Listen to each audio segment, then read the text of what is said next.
Hey, what's up, Guardians? It's your boy, Church of Caboose, and welcome back to my corner of the internet. This video is all about Horror's Least. Specifically, is that top tier roll with perpetual motion and kill clip worth farming for? And I could definitively say off the bat, yes. So if that's all you wanted, then I guess see yourself out because it is totally worth it. But now, let's just talk a little bit about some of the reasons for why I'm like, hey, it's totally worth it. So if you enjoyed this video, make sure you click the like button as well as subscribe to my channel. So let's go ahead and talk about the Horror's Least. We're gonna be like damage, how does it feel, all that good stuff that the classically average PvP player such as myself that probably cares about. So let's get on into this. Off the bat, the first thing I noticed was, dang, this thing feels snappy. And if you're not maybe familiar with the perks, perpetual motion, one of the things that it does is as long as you are moving, you can get perpetual motion ×2. And what the perk does is it makes it where your weapon's more stable, you get better handling and faster reload. So it's kind of like having a couple of masterworks into one perk. I'm not sure the exact numbers, it may not be quite the same, but like that's the general idea. And it is a very, very good perk in general to have for PvP. Then what kill clip does is it boosts your damage up after getting a kill once you reload. So the two things really play together very, very well because you get faster reload from perpetual motion, you get better stability and handling, so most likely you're going to have a good chance of getting the kill, and then getting that reload off is even faster than it would be without perpetual motion. And then that kicks in the kill clip, which does a lot of extra damage. Off the bat, I was noticing that without the perk proc, without kill clip, is about 22, 24 to the head, probably dependent upon resilience.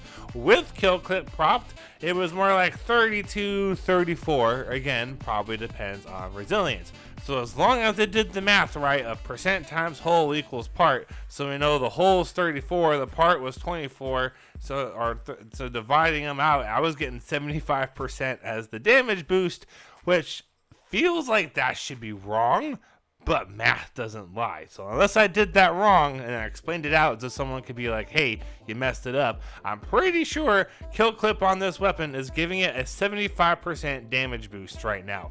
That's just what I'm coming up with. All right, so this is a really nasty gun. Other people like Azatros have said, hey, this gun has a 0.33 second TTK, time to kill value.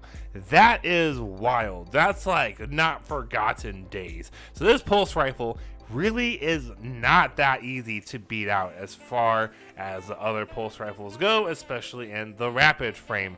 Without the whole procking of the kill clip, we know where it's at the 0.33 seconds. It's more like a 0.8, at least I believe that's what Azatros was saying. So it's really competitive even without having kill clip. The whole rapid fire thing to me feels like I'm slamming the enemy with all these bullets and it just feels good. But there are some downsides to using this pulse rifle, or perhaps specifically the rapid fire. The range is not ideal. There are perks, of course, you can get that will increase the range. Extended barrel or hammer forged rifling, that will extend some of the range. You can have accurized rounds, that'll give it more range, and of course a range masterwork would help out. On my particular role, I had fluted barrel, which does a little bit more for handling and stability. Then I had steady rounds, which does a little bit for handling and stability. And then I have perpetual motion and kill clip with a reload masterwork. I would say this is probably a 3 out of 5 perk pool as far as the drop goes. Maybe 4 out of 5. I really kind of like all the perks that I have. I'm not a fan of the reload masterwork. I might be grinding out the corrupted grandmaster some more to see if I can't get a better one to drop.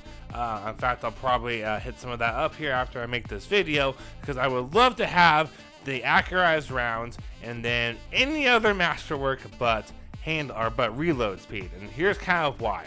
The reload speed is kind of negated a little bit. If you play a lot on Warlock, for example, Perpetual motion already increases the reload speed, and you could put on a Ophidian aspect, which increases the reload speed even more. So having like a reload speed masterwork does not seem like it's something that's ideal. However, it's not like it pairs badly with having kill clip on, because the faster you can do the reload, the more success you are likely to have after a kill, reload, and get that whole thing procced. So it's not really a bad masterwork to have.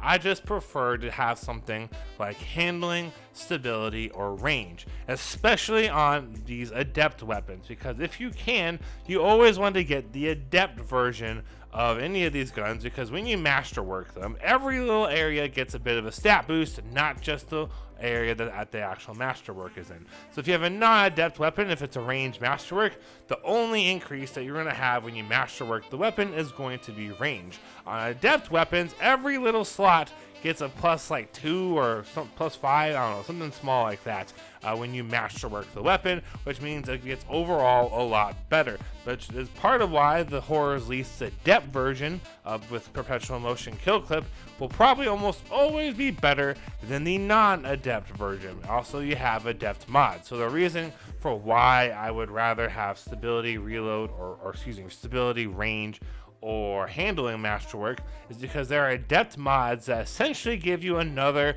plus 10, which is basically a masterwork that you can put in a slot.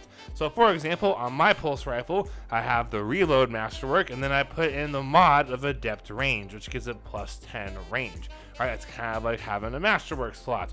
So if I can have something like stability masterwork, well then I put in range. If a range masterwork, maybe I put in stability. If I have a handling masterwork, I'll probably put in range. And all that stuff works out really well. That's just what I like to do. I'm not sure if this is necessarily the best thing to do, but it's what I like to do. Because on the helmets, you can always put on targeting. This season happens to also be pulse rifle targeting, which is a 1 energy slot in the helmet, and that's really nice. I think normally pulse rifles are like 2 or 3 energy, something kind of small like that. Which brings me into kind of like, is this worth using over other weapons? Typically, I tend to be more of a hand cannon guy. It's just kind of my thing, more what I prefer, partially because that's what I see lots of other people doing. However, that is expensive. That's living the rich Lamborghini life while being a broke sucker that's living in a 1-bedroom studio apartment. It takes 5 energy for targeting for a hand cannon. For reload on the arms, it's like 4. Dexterity is 3. So you see how, and then unflinching, I believe, is also 4 energy for hand cannon. So things like pulse rifles tend to be a lot easier to get more mods on because they take way less energy. So I might actually end up using this significantly more often than I am not. I've also noticed that typically when I go about doing these videos, or if I just get a new weapon, I'm like, hey, this is supposed to be really good, let's try it out. I don't get over 100 kills on my Crucible tracker like within like 1 day. Usually it takes me a little while, like a day or 2, to pull that off. And in like 5 to 7 games, I think it was, I ended up hitting 100 or getting close to it. Like, I'm not entirely sure, because I was just having a lot of fun using this, which brings me, I guess, into the last thing. This is totally worth farming for, y'all. If you're able to, I highly suggest doing the Grandmaster version, mostly because it drops the Adept version, and you're basically guaranteed to get a drop every time you complete a Platinum Grandmaster Nightfall. Master might be pretty similar if you get a Platinum Master. However, I kind of think the perks, the modifiers on the Master Nightfalls are actually almost harder than Grandmaster, because they'll have stuff like attrition and momentum, which just drive me nuts. I actually find Grandmaster Nightfalls easier than Master Nightfalls, because the Grandmaster doesn't ever do those things with momentum and attrition, and or the fire team one where you gotta be close enough to teammates to get health and whatever. Those things drive me nuts when they're on Master, and so Grandmaster to me is actually easier because I don't have to deal with that stuff.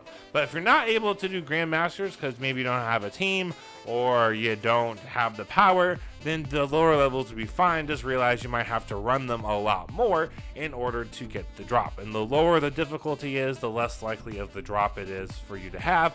And it's going to probably take you quite a few drops before you get one, unless you get really lucky. I did about 6 Grandmasters before I got this one with Perpetual Motion Kill Clip, and I really like it. Depending upon your point of view, this is either a 3 out of 5 because it doesn't have accurized rounds and the masterwork, or it's 4 out of 5 because maybe you're like, hey, I love everything, but the masterwork, could live without it.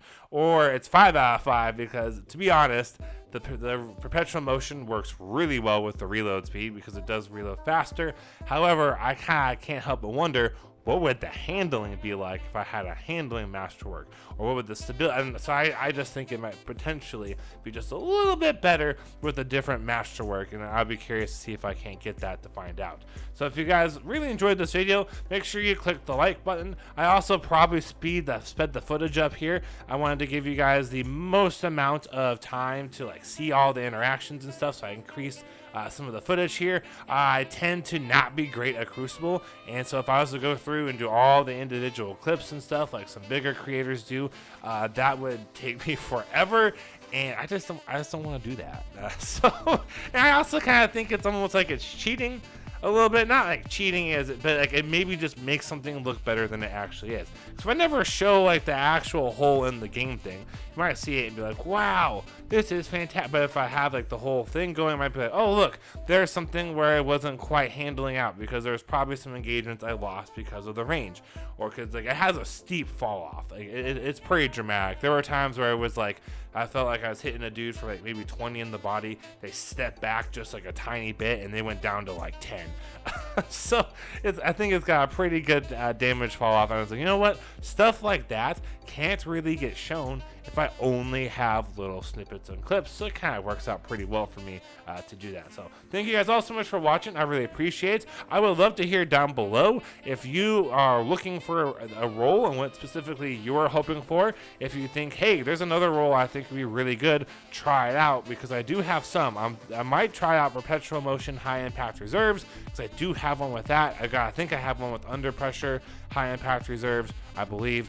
So we can try some stuff out, and people were commenting and like, hey, I think this role could be really good. Do you have it? Would you want to try it out? And we can go from there. So thank you guys all so much for watching. I really appreciate it. Don't forget to like and subscribe. Have a great week and happy grinding, y'all.